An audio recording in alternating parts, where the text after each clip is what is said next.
Welcome, curious minds, to another deep dive. Today, we're embarking on a journey, really digging into a story that's, well, it's captured imaginations for generations. L. Frank Baum's The Wonderful Wizard of Oz. Hmm.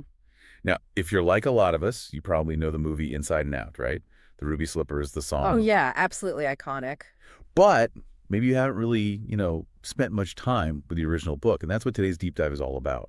Especially if you're interested in not just the classic story, but like the deeper stuff, what Baum was trying to do. And how he did it. Exactly, how he built the narrative, chapter by chapter.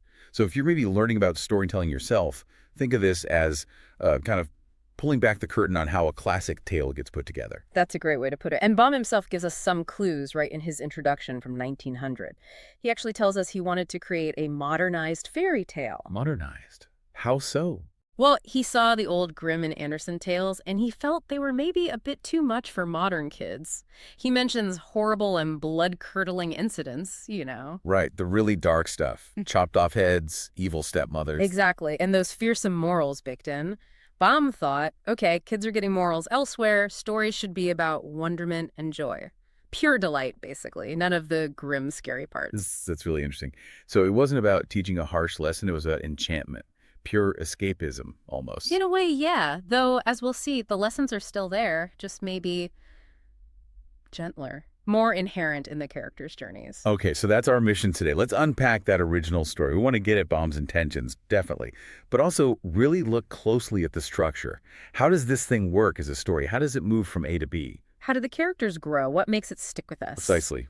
Okay, let's dive in and unpack this. The inciting incident and the call to adventure. All right, so like any great story, we start at the beginning. Chapter 1, The Cyclone.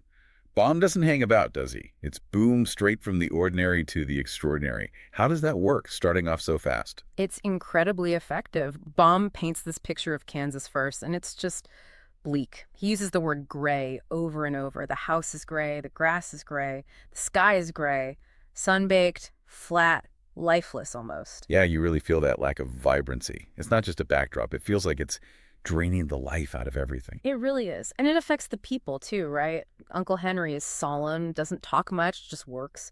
Aunt Em, she used to be pretty, apparently, but the sun and wind have taken the sparkle out of her. She never smiles. Dorothy's laughter actually startles her. Wow. So that grayness isn't just visual, it's emotional. It perfectly sets up this world that's desperate for, well, for Oz, for some color. Exactly. And that makes Toto's role immediately clear. He's this little black dog with twinkling eyes. Baum literally says Toto saved Dorothy from growing as gray as her other surroundings. So he's not just a pet, he's life. He's joy. He's the only spark in this otherwise drab world that makes him pretty vital from the get-go. Absolutely vital. He's her connection to laughter, to life, which makes what happens next even more poignant. Right, the cyclone. We get these warning signs, the wind's low wail, the grass bowing, that sharp whistle from the south. Uncle Henry and Aunt Em know exactly what it means. They react instantly. Anxiety, preparation. It's a familiar danger made extraordinary. And here's the key moment, the inciting incident. Dorothy's love for Toto, that spark of life, is what makes her hesitate. She runs back for him. And misses getting into the storm cellar. Just by a moment.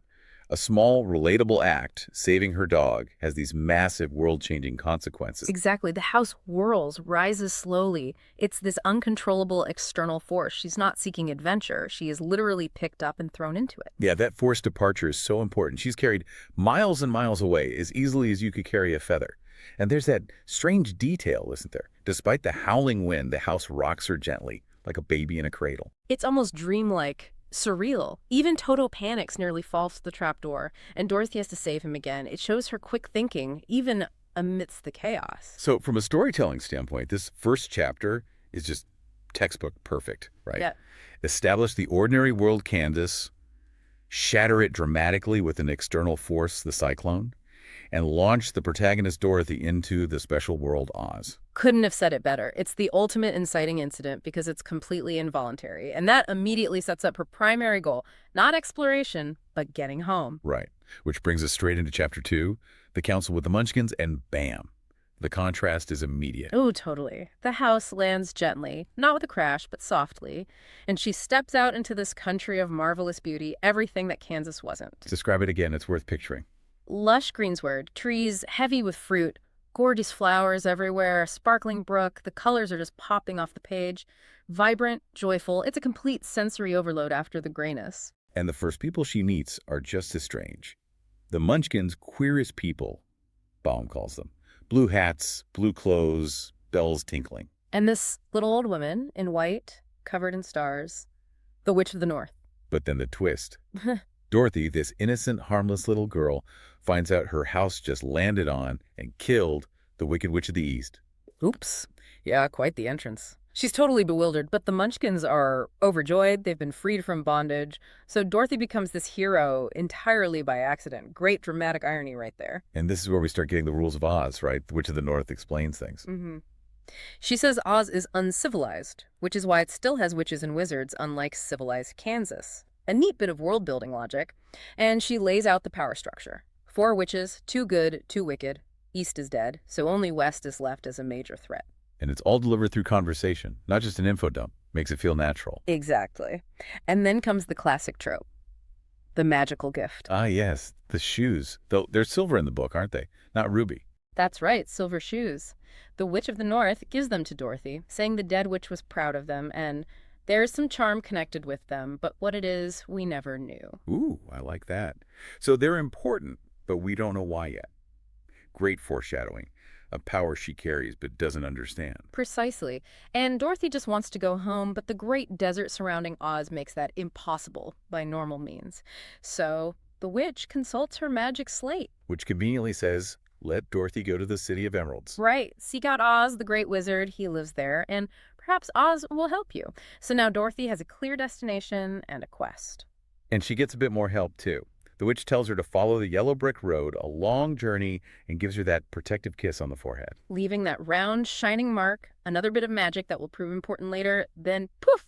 She whirls 3 times and vanishes. Toto barks, but Dorothy isn't surprised. She had expected her to disappear in just that way. Oh, I love that detail. yeah. It shows how quickly she's adapting to this new reality. It does. So this chapter nails the setup. Establishes the new world, the rules, the goal, and there's a bump, the path, yellow brick road, find Oz. Gives her a mentor figure, Witch of the North. A magical gift, shoes. And protection, the kiss. It's a masterclass in kicking off the hero's journey. Gathering companions and facing early challenges. Okay, so Dorothy's got her mission. Follow the yellow brick road, find Oz, get home. But, you know, these quests are rarely solo affairs. The next few chapters are all about gathering the team, right? Absolutely. And Baum does it brilliantly, introducing companions who each have their own reason for wanting to see Oz, their own lack that drives them. First up, Chapter 3, How Dorothy Saved the Scarecrow. But before she meets him, I like how Baum keeps things grounded. Dorothy doesn't just magically appear on the road. She eats, she changes her dress, that practical blue and white gingham. She realizes her worn-out Kansas shoes won't cut it for a long walk. And then she tries on the silver shoes. And they fit perfectly. Another little nudge about their importance. It makes her feel more like a real person preparing for a real journey, even amidst the magic. Yeah, and as she walks, we get more glimpses of Munchkin country. Those blue fences, the round houses, the friendly Munchkins bowing because they think she's a sorceress, thanks to the shoes and her dress colors. Right, even Baka, the rich Munchkin she has dinner with, is convinced she's powerful. And Dorothy's just this ordinary girl feeling awkward about it. It adds a nice bit of internal conflict. Okay, then she sees him, the Scarecrow, stuck on a pole in a cornfield, painted face, blue Munchkin hat. Classic image. And then the wink. Yeah. Just one eye slowly winking at her, followed by a nod. It's such a simple, perfect way to bring him to life on the page. Instantly charming. And he speaks. His problem is laid out immediately. Being a scarecrow is very tedious. He wants down, and more importantly, he wants brains from Oz because his head is stuffed with straw and he feels he doesn't know anything. It's a direct, tangible desire. He wants intelligence. And it perfectly mirrors Dorothy's desire for home. They both need something from Oz. So Dorothy, being naturally kind, helps him down and invites him along. He figures, why not? Can't be worse off. And the first alliance is formed. And Toto's reaction is great too, sniffing around the straw suspiciously. A touch of animal realism. Plus, we get that little detail about his one fear. A lighted match. Perfect for a straw man. That makes him specific, memorable. So Baum establishes the companion, gives him a clear motivation tied to Oz, and makes him endearing. Textbook character introduction. Moving into Chapter 4, The Road Through the Forest, Baum starts to subtly ramp up the difficulty. The yellow brick road isn't so perfect anymore. It's rougher, bricks are missing. Signaling the journey won't be easy. And the Scarecrow keeps falling over, which is played for humor because he can't get hurt, but it also underlines his supposed lack of coordination, tying back to his desire for brains. Right. And it's here we get his backstory, made just day before yesterday. Hearing the farmers talk, that first glimpse of the world, feeling proud, then sad when left alone, being mocked by a crow. It really adds depth, doesn't it? It's not just about wanting to be smart, it's about wanting purpose, acceptance, maybe even respect. Makes his quest much more resonant. Absolutely. And this chapter gives us that pivotal theme, home. The Scarecrow just can't understand why Dorothy would trade beautiful Oz for dry, gray Kansas. Which leads to the line, no matter how dreary and gray our homes are, we people of flesh and blood would rather live there. There is no place like home. It hits hard. It anchors Dorothy's motivation so powerfully. It really touched the emotional core of her quest. Then things get darker, literally. The forest becomes dismal and lonesome, branches meeting overhead. But the Scarecrow offers that simple logic. If this road goes in, it must come out, showing his practical thinking already. They find a cottage, Dorothy and Toto sleep, and the Scarecrow stands watch because he never tires. A nice character moment showing his loyalty and unique nature. This chapter really layers in the challenges, both physical and emotional. And Chapter 5, The Rescue of the Tin Woodman, starts by highlighting those differences again. Dorothy needs water, a basic human need. The Scarecrow muses, it must be inconvenient to be made of flesh, but adds that having brains is worth the bother. A little philosophical jab. Then the groan. They find him a man made entirely of tin, frozen mid-chop with his axe raised. He's been groaning for more than a year. Instant sympathy trigger. Totally. And their response is immediate compassion. He asks for his oil can, and Dorothy and the Scarecrow carefully oil his joints until he can move. His gratitude is immense, his manners impeccable. He's presented as inherently gentle. And his desire. A heart.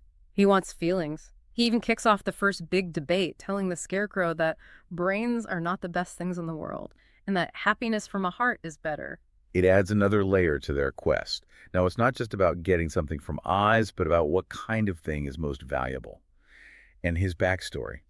Wow. It's quite dark. Yeah, tell us about that again. It's pretty intense. It was a regular Munchkin woodchopper, in love with a girl. But her guardian got the Wicked Witch of the East involved. The witch enchanted his axe, making it chop off his limbs one by one. A tinsmith replaced them with tin parts. Until he was entirely tin. But in the process, he lost his heart, and with it, all his love for the girl. Then got caught in the rain, rusted solid for a year, and realized losing his heart was his greatest loss. It's genuinely tragic. It gives his quest for a heart such deep emotional weight. It's not just a whim.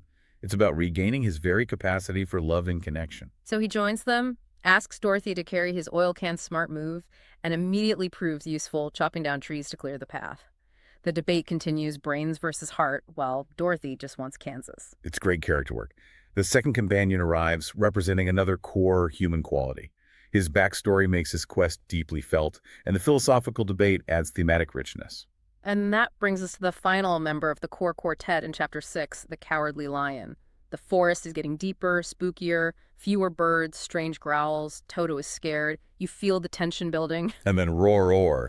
A great lion leaps out, knocks over the Scarecrow and Tin Woodman. It's meant to be terrifying. But Dorothy, despite being scared herself, she runs forward to protect Toto, slaps the huge lion on the nose, and calls him a big coward. It's an amazing moment. Her courage just flares up instinctively when someone she loves is threatened. It sets up this fantastic irony with the lion. 'Cause he immediately crumbles. I've always known it, but how can I help it? He confesses his secret shame. He's supposed to be king of beasts, but he's terrified of everything. He wants courage from Oz. So now the trio of desires is complete. Brains, heart, courage. The lion joins them, hoping Oz can help him too. Dorothy welcomes him, seeing his potential strength. And then there's that wonderful little scene with the beetle. The Tin Woodman accidentally steps on it and starts weeping because he killed it, rusting his jaws shut. It's such a perfect, subtle moment. Here he is, supposedly heartless, yet he's devastated by accidentally harming a tiny creature. The Scarecrow oils him up, and the Tin Woodman vows to be more careful, precisely because he lacks a heart and doesn't want to cause harm unknowingly. It beautifully shows he already has the compassion he seeks. Baum is so clever, weaving these moments in. It suggests their quests might be more about recognition than acquisition. Exactly. This chapter rounds out the main group. introduces the final lack courage, highlights Dorothy's inherent bravery. And that beetle incident is a masterstroke, subtly showing the Tin Woodman's true nature. The stage is now fully set for their journey to Oz. Overcoming obstacles and reaching the goal. All right, the gang's all here. Dorothy wanting home, Scarecrow wanting brains, Tin Woodman wanting a heart, and Lion wanting courage. Chapter 7, The Journey to the Great Oz, really starts throwing obstacles their way, testing this newly formed group. Right away, practical challenges. Food runs low. The Scarecrow, bless his straw heart, tries to help by gathering nuts for Dorothy, showing his caring nature even if he's a bit clumsy. The Lion hunts for himself. And the Tin Woodman, he weeps at the thought of the lion killing a deer, still showing that heart. But the first big physical test, the Great Ditch. Super wide, super deep, jagged rocks. The Scarecrow uses logic. Can't fly, can't climb, can't jump it, we're stuck. It feels impassable, but it forces a creative solution. The lion suddenly realizes he can jump it. It's a surprise, even to him maybe. And the Scarecrow, thinking strategically, suggests the lion carry them across one by one, starting with him since he can't get hurt. It's smart. Using his supposed fragility as a test case, we're definitely seeing those brains emerge. Yeah, it's early evidence. So the lion makes these incredible leaps, carrying everyone safely across. A huge demonstration of his physical power and, arguably, his courage in action, even if he doesn't feel brave. But the danger ramps up immediately. They enter a darker part of the forest. Strange noises. The lion whispers about the Kalidas. Oh, the Kalidas.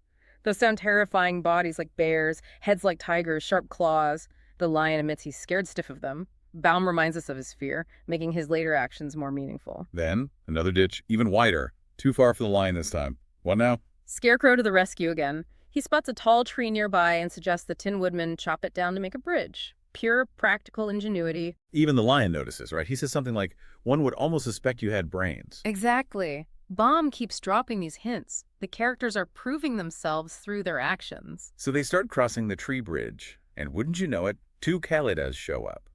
Talk about tension. It's a real climax. The lion, trembling, turns and lets out this loud and terrible roar, a purely defensive, protective instinct. But it's the Scarecrow again, thinking fast, who yells at the woodman to chop the end of the log off their side. Setting the Kalidas plunging into the gulf. Brilliant teamwork under pressure. The lion's relieved but still feels his heart pounding. Each character contributed. This whole sequence is classic. Tests, allies, and enemies. Baum throws multiple challenges at them, forcing them to use their unique skills and rely on each other. Their perceived weaknesses are often turned into strengths or overcome through collaboration. It really solidifies them as a team. Okay, they finally emerge from the dark forest into beautiful country again, but face another obstacle. A wide river separating them from the road. The Scarecrow suggests a raft. Tin Woodman gets chopping. They build it, but the current is too strong. It sweeps them downstream, away from the road. And then the Scarecrow gets stuck. His pole gets jammed in the riverbed mud, and the raft drifts away, leaving him stranded in the middle of the river. Oh, no. It's a genuine moment of peril for him. The others are upset but have to keep going. It creates suspense. But the lion steps up again, right? Yeah. Offers to swim and pull the raft ashore. Yep. Tin Woodman holds his tail, and the lion bravely swims, pulling them to safety, though far from the road. Another act of courage and strength. But what about the Scarecrow? Don't worry, Baum doesn't leave him hanging. As they walk along the bank, they see him, and a friendly stork offers to help, realizing he's light enough to carry. So the stork flies him back to his friends, a lovely, almost whimsical rescue. It shows how help can come from unexpected places in Oz. The whole river sequence tests their ingenuity, loyalty, and showcases individual bravery again. Okay, moving into Chapter 8, The Deadly Poppy Field. This one's different. Not a physical monster, but something more. Insidious. It really is. They wake up refreshed, the land is lovely, sunny, and then they see it. A huge field of gorgeous scarlet poppies. Beautiful, tempting. But deadly. The scent is overpowering. Anyone made of flesh who breathes it falls asleep. Yeah. Forever. Dorothy, Toto, and the lion start to feel drowsy. It's a hidden danger masked by beauty, a classic fairy tale motif. But who's immune? The Scarecrow and the Tin Woodman.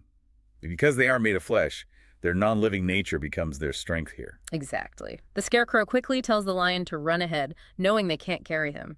Then he and the woodman make a chair with their hands and carry the sleeping Dorothy and Toto out of the field. It's heroic, selfless action. But the lion, he doesn't quite make it. He collapses right at the edge of the field. And the Scarecrow and Tin Woodman realize they can't move him. He's too heavy. It's a somber moment. They have to leave him there, fearing he'll sleep on forever. They carry Dorothy to safety by the river and wait. This chapter is great because the threat isn't a monster, but the environment itself. It highlights the unique strengths of the non-flesh characters and sets up a new problem: how to save the lion. It keeps the story moving. Which leads directly into Chapter 9, the Queen of the Field Mice. Yeah. And starts with another act of kindness from the Tin Woodman. Yes. He hears a growl, sees a wild cat chasing a tiny field mouse, and even though he claims to have no heart, his immediate reaction is that this is wrong. He swiftly chops off the wildcat's head. Protecting the weak? Action speaking louder than words again. And who does the mouse turn out to be? None other than the queen of all the field mice, and she pledges her loyalty and the service of all her subjects to the Tin Woodman for saving her life. Talk about unexpected allies. I love the bit where Toto wakes up and instinctively wants to chase the mice, but the Tin Woodman gently holds him back, protecting the Mice Queen. He's being considerate, thoughtful, very heart-like behavior. It really is. And then the Scarecrow has his brilliant idea. He asks the queen if her thousands of mice can help rescue the lion from the poppy field. He cleverly reassures her the lion is a coward and won't hurt them because they're friends, using the lion's weakness as a diplomatic tool. So the queen agrees, summons her subjects, thousands of them. Each brings a piece of string. The Tin Woodman, ever the engineer, quickly builds a wooden truck. And then this amazing image. Thousands of tiny mice, harnessed with string, pulling this big truck with the sleeping lion on it, while the Scarecrow and Tin Woodman push from behind. It's incredible collective action on a grand scale. Dorothy wakes up, learns what happened, and thanks the mice profusely. The queen promises future help if needed. This chapter is just wonderful, showing how small kindnesses lead to big rewards, how even the smallest creatures can achieve great things together, and how ingenuity solves the previous chapter's cliffhanger. It perfectly resolves the poppy field problem through cleverness and unexpected alliances. And now they can finally continue towards the Emerald City. Chapter 10, The Guardian of the Gate. We're getting close. The lion wakes up, reflecting on how strange it is that tiny flowers nearly killed him and tiny mice saved him. A nice moment of wonder. The landscape changes again, becoming intensely green as they approach the Emerald City. They see the great green wall, studded with emeralds. It looks magnificent, imposing. And they meet the Guardian, a little man, all dressed in greenish skin. He's surprised they want to see Oz, emphasizing how powerful and terrible he is, building the hype. He's the classic threshold guardian, and he introduces a key element: the green spectacles. He insists they must wear them, locked on tight, or the brightness and glory of the city will blind them. Which, of course, we later find out is a trick. Exactly. It's a brilliant narrative device to control perception. Everyone, even Toto, gets locked into these green glasses. It literally forces them, and us as readers, to see the city through a specific filter. It builds the mystique and sets up the later reveal perfectly. So they enter, ready to see this dazzling city. This part really marks the transition. They've overcome the trials of the journey and are now approaching the source of power, or what they think is the source of power. And Chapter 11, the wonderful city of Oz, delivers on that perception thanks to the glasses. Everything is green. Green marble streets, emeralds everywhere, green windows, green sky, green clothes, green candy, green lemonade. Green pennies. It's almost comical how pervasive it is. No animals, just people pushing green carts. It's a unified, controlled, very green world. They reach the palace, also green, guarded by a soldier with a long green beard. He reinforces Oz's mystique. Oz never sees anyone face to face, speaks from behind a screen, only one visitor a day, making him seem even more remote and powerful. The companions get settled into luxurious green rooms. Dorothy's has green silk sheets, a green perfume fountain. We see the Scarecrow staying awake, Tin Woodman checking his joints, little reminders of their unique natures. Then the audiences begin. One per day. Dorothy goes first. The soldier mentions Oz was interested in her silver shoes and the mark on her forehead, little clues that Oz might know more than he lets on. She enters the throne room. And sees just an enormous head, no body, on a marble throne. Creepy. Totally. And a booming voice declares, "I am Oz, the great and terrible." Dorothy asks to go home, and Oz gives her the impossible task: kill the Wicked Witch of the West. He implies her shoes and the kiss mark will help. Dorothy is shocked, reluctant. The next day, it's the Scarecrow's turn. Oh. But Oz isn't head anymore. Now he's a most lovely lady with wings. And she tells the Scarecrow he must kill the witch to get brains. He's understandably confused by the transformation. Then the Tin Woodman. For him, Oz appears as a most terrible beast, huge, with multiple eyes and limbs. The demand is the same: kill the witch and you'll get a heart. The Woodman, being tin, isn't scared, just determined. Finally, the lion. Oz appears as a ball of fire, fierce and glowing. Same deal. Kill the witch, prove she's dead, and you'll get courage. The lion is angry by this point. So they all regroup, realizing Oz is some kind of shapeshifter, and he's given them all the same seemingly impossible quest. Despite their reluctance, especially about killing, they decide they must try it. They prepare. Woodman sharpens his axe. Scarecrow gets fresh straw. This whole sequence is the approach to the inmost cave, confronting the power source. The shifting forms of Oz build the mystery but also scream deception. The impossible task forces them into the final conflict. It really raises the stakes and makes you wonder, what is Oz really playing at here? The climax and resolution. Okay, so Oz has given them their mission impossible. Kill the Wicked Witch of the West. Chapter 12, The Search for the Wicked Witch, is where the real climax begins. And I love how Baum starts it. They leave the city. The Guardian takes off their green spectacles. And poof, Dorothy's dress is white again. Toto's ribbon is white. The Emerald City's greenness was an illusion created by the glasses.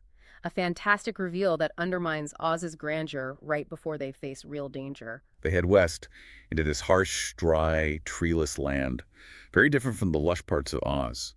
Meanwhile, the Wicked Witch spots them with her one powerful eye from her castle. She's angry, wants to enslave them. The confrontation is inevitable. And she doesn't wait. She attacks, sending wave after wave of minions. First, the wolves, 40 of them. But the Tin Woodman steps up. Axe sharpened, he just deals with them, methodically chops off their heads. Baum notes his lack of a heart makes him efficient here. No hesitation, no remorse. A chilling kind of strength. 40 wolves down. Next, she sends 40 wild crows. Scarecrow's turn. This is my battle, he says. He tricks them using his straw body, then twists all their necks. Again, his supposed weakness being straw becomes his advantage. He's proving incredibly resourceful. Crows defeated. Then a swarm of black bees. Another clever solution from the Scarecrow. He tells the Tin Woodman to hide Dorothy, Toto, and the lion under his straw. The bees attack the Woodman. And break their stingers on his kin body, dying instantly. His invulnerability becomes a shield for the others. Their teamwork, using their unique traits, is amazing. Fourth attack. Yeah. Enslaved Winkies, armed with spears. They look fierce. But the Cowardly Lion finally gets his moment. He lets out a great roar and leaps towards them. Just the sight and sound of him are enough. The Winkies panic and run away. His innate power, his roar, is sufficient, even if he feels afraid inside. So the witch has thrown her wolves, crows, bees, and slaves at them and failed every time. She's furious. She has one last resort. The Golden Cap. We learn she's used its power twice before to enslave the Winkies and to drive Oz himself out of the West Country. This is her third and final command. High stakes. She summons the winged monkeys, and they succeed where the others failed. They capture the companions. It's brutal. They grab the Tin Woodman and drop him onto sharp rocks, leaving him battered and broken. They pull all the straw out of the Scarecrow and toss his clothes into a tree. They capture the lion and carry him off to the witch's castle. It looks like total defeat. But Dorothy. They approach her and see the mark from the good witch's kiss on her forehead. And they dare not harm her. That little bit of magic saves her. They just deliver her and Toto gently to the witch's castle. So Dorothy becomes the witch's slave, cleaning, chopping wood. The witch sees Dorothy as simple and doesn't know the power of the silver shoes she wears, but she still wants them. She tries to starve the lion into submission, but Dorothy secretly feeds him at night, showing her kindness even as a captive. The witch covets those shoes, but can't get them easily. She's afraid of the dark, and crucially afraid of water, so she can't snatch them while Dorothy sleeps or bathes. But then she uses trickery. Right, the invisible iron bar trick makes Dorothy trip. One shoe flies off, and the witch grabs it triumphantly. And that's the breaking point for Dorothy. She's had enough. All her fear and frustration boil over. She grabs the nearest thing, a bucket of water, and throws it all over the witch. And the effect is instantaneous and shocking. The witch screams, shrinks, and melts away into a shapeless mass. Just like that. Her one vulnerability, water, proves fatal. Dorothy is stunned. She cleans up the mess, retrieves her shoe, and realizes she's free. She killed the Wicked Witch of the West entirely by accident, fueled by righteous anger. It's an incredible climax, not a grand battle, but a moment of spontaneous, almost mundane action having enormous consequences. It perfectly underscores Dorothy's inherent power, even if she doesn't recognize it as magic. It really does. The sequence shows each character facing challenges that play to their supposed weaknesses, only for those weaknesses to become strengths or be overcome by teamwork. And Dorothy's accidental victory is the perfect culmination. It wasn't Oz's quest, but her own agency, however unintentional, that defeated the ultimate villain. Okay, witch melted. Chapter 13, The Rescue. Time to regroup. Dorothy first frees the lion. Then she tells the Winkies they're free too. Huge celebration. They're incredibly grateful to her. But the lion reminds them about their friends. The Scarecrow and Tin Woodman are still out there, broken. The Winkies, eager to repay Dorothy, immediately offer to help rescue them. More allies gain through Dorothy's actions. They find the Tin Woodman, all dented and twisted on the rocks. The Winky tinsmiths work for days, painstakingly repairing him, polishing him up good as new. He literally weeps tears of joy, and Dorothy has to carefully wipe them away so he doesn't rust again. A touching moment of restoration. Then they find the Scarecrow's clothes in the tree. The Woodman, using a fancy new gold-handled axe the Winkies made him, chops the tree down. They lovingly restuff the Scarecrow with fresh, clean straw. He's back. The reunion is joyous. They spend a few happy days at the Yellow Castle recovering. But Dorothy's focus returns. On to him. It's time to go back to Oz and claim those promises. Everyone's excited about finally getting their brain, heart, courage, and trip home. The Winkies shower them with farewell gifts, golden collars, a diamond bracelet, a fancy walking stick, a jeweled oil can, tokens of their gratitude, and then a crucial discovery. Dorothy finds the golden cap in the witch's cupboard. Doesn't know what it does, but thinks it looks nice and decides to wear it. Another magical artifact acquired almost casually. This chapter is all about healing, reinforcing friendships, and gathering resources, like the cap, for the next stage. It's a necessary pause after the climax, showing the positive consequences of defeating the witch and setting up the return journey. The cap's discovery feels like Chekhov's gun. You know it's going to be important. And it becomes important right away in Chapter 14, The Winged Monkeys. On the way back to the Emerald City, they get lost. Can't figure out directions. Dorothy remembers the field mice and uses her whistle. Smart thinking. The Queen of Mice arrives but can't help with directions this time. However, she does recognize the golden cap Dorothy is wearing and explains its power. It summons the winged monkeys 3 times. She warns Dorothy about them, but confirms they must obey the cap's owner. So Dorothy, needing to get to the Emerald City, decides to use her first command. She reads the strange words inside the cap. Epi, peppy, cucky, hello, hello, hello, zissy, zessy, sick. Gotta love Bum's magical nonsense words. And the monkeys appear. She commands them, "We wish to go to the Emerald City." The Monkey King then tells their backstory. They were once free and mischievous pranksters. They played a trick on a guy named Quilala, who was engaged to Princess Gaylette, a powerful sorceress. Dropped him in a river, right? Yep. Gaylette was furious and cursed them to obey the owner of the golden cap for 3 commands each. Quilala used the first wish. The Wicked Witch of the West used the next 2, enslaving the Winkies and driving out Oz. Now Dorothy holds the cap and its remaining power. It's great world building, giving context to the magic. So monkeys swiftly fly the whole group, lion and all, right to the gates of the Emerald City. Problem solved. This chapter introduces the mechanics of the cap, uses 1 command, and provides fascinating backstory, making the magic feel integrated into Oz's history. Exactly. And it sets up the confrontation with Oz perfectly. Now they have undeniable proof they fulfilled his request. Chapter 15, The Discovery of Oz, the Terrible. They arrive back. The Guardian is amazed they succeeded. The whole city celebrates Dorothy as a hero who melted the witch. Big reception. But Oz makes them wait. Days go by, he won't see them, they get annoyed, frustrated, the tension builds again, he's clearly avoiding them. Until the Scarecrow, showing his newfound confidence and, dare I say brains, threatens to use the golden cap to summon the winged monkeys on Oz. Huh. And Oz, remembering his bad experience with them out west, is terrified.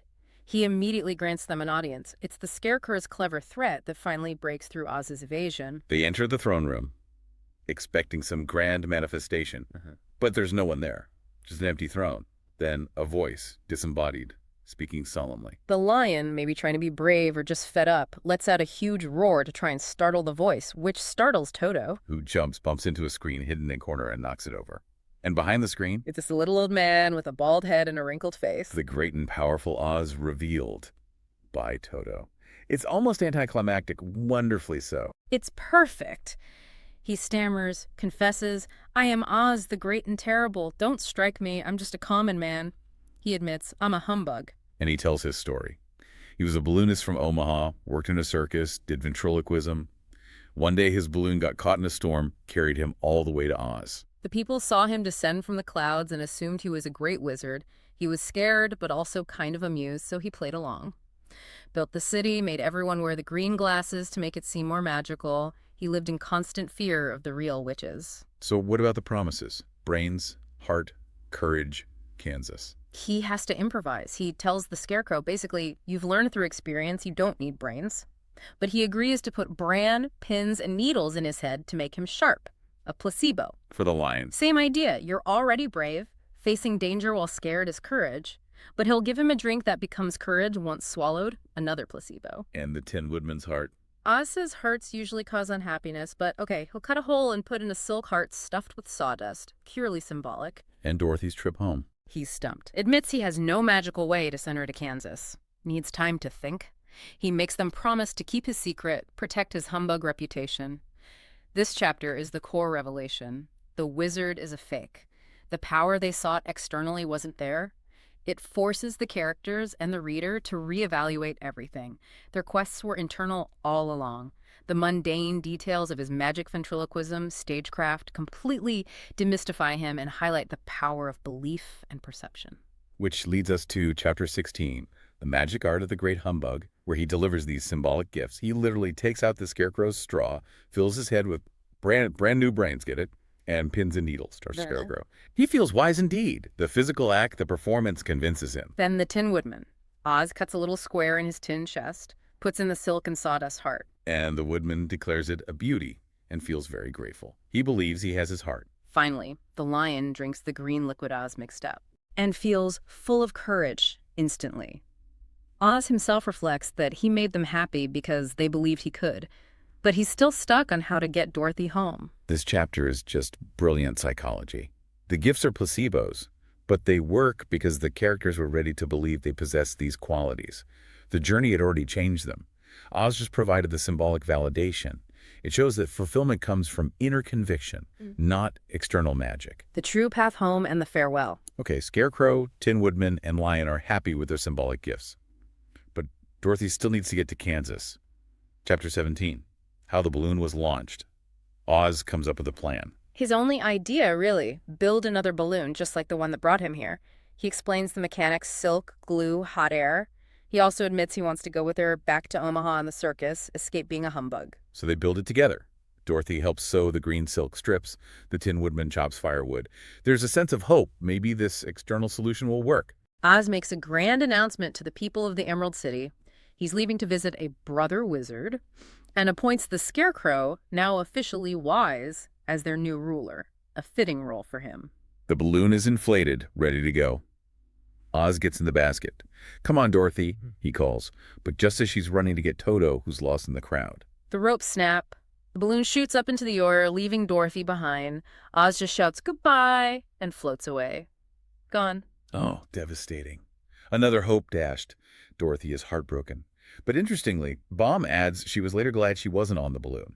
The people remember Oz fondly and accept the Scarecrow as their ruler. This chapter provides a false resolution that fails, emphasizing that external fixes aren't the answer for Dorothy. It gives Oz his exit and validates the Scarecrow's growth. But Dorothy's problem remains, forcing the story towards its true resolution. Right, so Chapter 18, Away to the South. What now? The Scarecrow, using his new wisdom, suggests trying the Golden Cap again. Maybe the monkeys can fly her to Kansas. Good idea, but no dice. Dorothy uses her second command. The Monkey King politely refuses. They cannot cross the desert surrounding Oz. Their magic is limited to this land. Another magical solution hits a dead end. The limitations are important. So the Scarecrow consults the soldier again, who suggests their last hope. Glenda, the Good Witch of the South. She's described as the most powerful witch of all, ruling the Quadlings down south. Beautiful, kind, and maybe she knows a way across the desert. A final potential mentor figure. But the journey south is dangerous. Wild beasts, queer men who do not like strangers. Yet when Dorothy despairs, Her friends step up. The Lion, Tin Woodman, and Scarecrow all declare they'll go with her no matter the danger. Out of loyalty, friendship, gratitude, they'll face the perils together. It's a powerful statement of their bond and their own realized qualities: courage, heart, and wisdom in action. Okay, the final leg of the jury. Chapters 19 and 20 throw more obstacles at them. First in chapter 19, attacked by the fighting trees. They enter a thick wood. And the trees literally attack them, bending branches, grabbing them, throwing them back. Creepy. But the Tin Woodman, axe ready, chops right through them, showing his strength and utility again. They figure out only the first row of trees has power, like policemen guarding the forest. Then they hit a high, smooth wall made of white china. Seems impossible to climb. The woodman suggests building a ladder. This leads them into chapter 20, the dainty China country. Over the wall they go. Landing on a smooth china floor. Everything is made of china. Tiny houses, animals, people, milkmaids, princesses, clowns. All brightly colored, but incredibly fragile. And they immediately cause trouble. Clumsy giants in a miniature world. They break a China cow's leg, smash a milkmaid's pail. The China people are understandably upset. The princess is afraid to run because she might break. She explains how being mended leaves flaws, pointing out Mr. Joker the Clown, broken in 100 places. It's a surprisingly poignant moment about perfection and fragility. Dorothy feels empathy. She thinks the princess is beautiful and wants to take her home to sit on Aunt Em's mantelpiece, but realizes it would make the princess unhappy, stiffening her joints. So she leaves her be. Compassion wins out. They try to walk carefully, but the lion accidentally breaks a china church, jumping over the far wall. Dorothy reflects on how lucky they were not to break more, and the Scarecrow has that great line. I am thankful I am made of straw and cannot be easily damaged. There are worse things in the world than being a scarecrow. A moment of profound self-acceptance born from seeing true fragility. These chapters show continued teamwork and highlight themes of empathy, fragility, and appreciating one's own nature. Chapter 21. The lion becomes the king of beasts. This feels like the resolution for his character arc. They enter another forest, one the lion finds perfectly delightful. And they stumble upon a huge meeting of animals, tigers, elephants, bears, all in great trouble. Their enemy, a most tremendous monster like a great spider, huge and deadly, terrorizing the forest. The animals recognize the lion, hail him as the true king of beasts, and beg him to fight the monster. The lion sees his chance. He asks if they'll obey him as king if he succeeds. They agree. So the lion, admitting privately to Dorothy he's still terribly afraid, goes off to face the giant spider. He finds it asleep, uses his cunning to spot its weak point, its thin neck, and kills it with one powerful blow.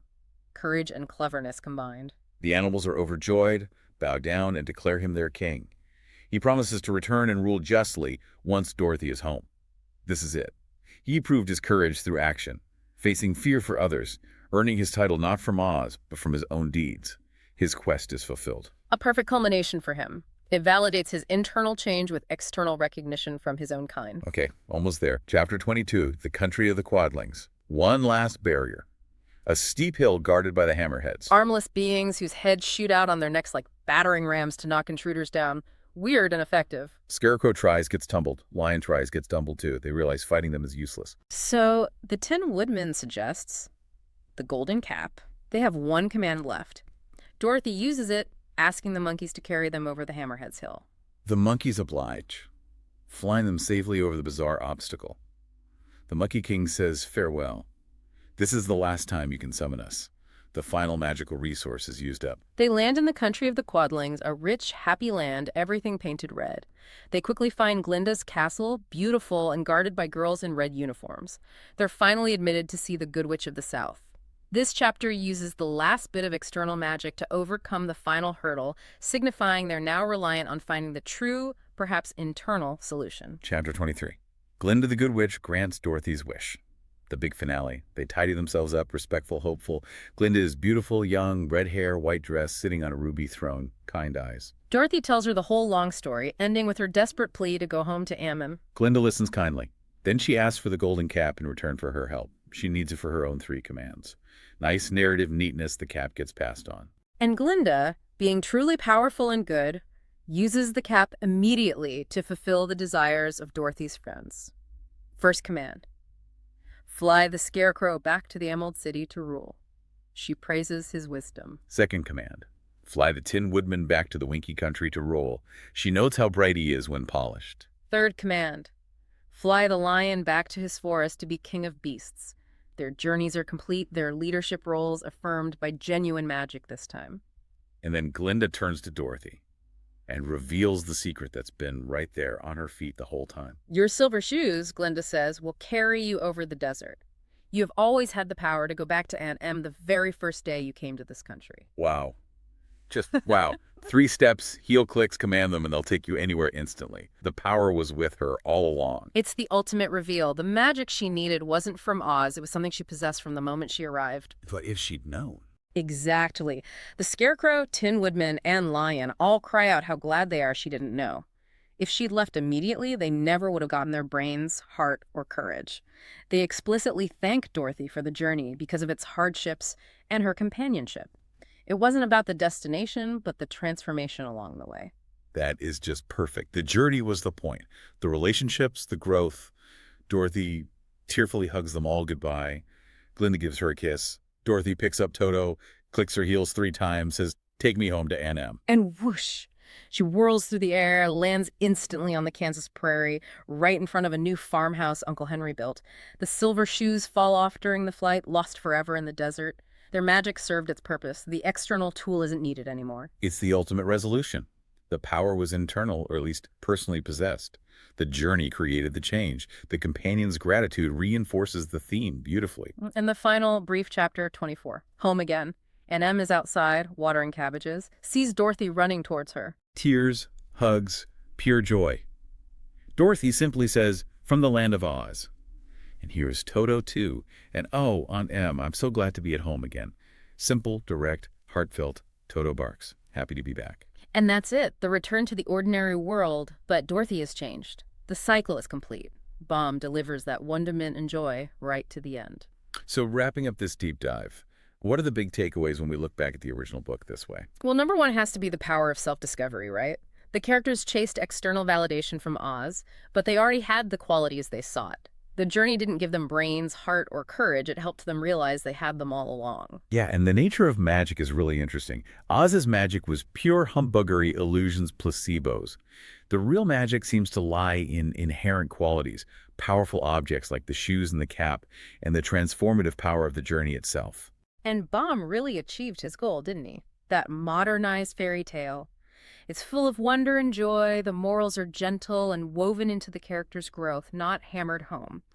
It entertains, but it also resonates deeply because of those character arcs. From a storytelling perspective, for anyone listening who wants to learn about narrative, it's just a fantastic model. You see that classic hero's journey structure played out perfectly. Ordinary world, call to adventure, mentors, threshold, tests, allies, ordeal, reward, the road back. Yeah. It's all there. And character motivation is key. Each character's specific lack, brains, heart, courage, home, is what propels the entire plot forward and fuels their individual development. It shows how queer, relatable goals make a story compelling. Plus the power of friendship and collaboration.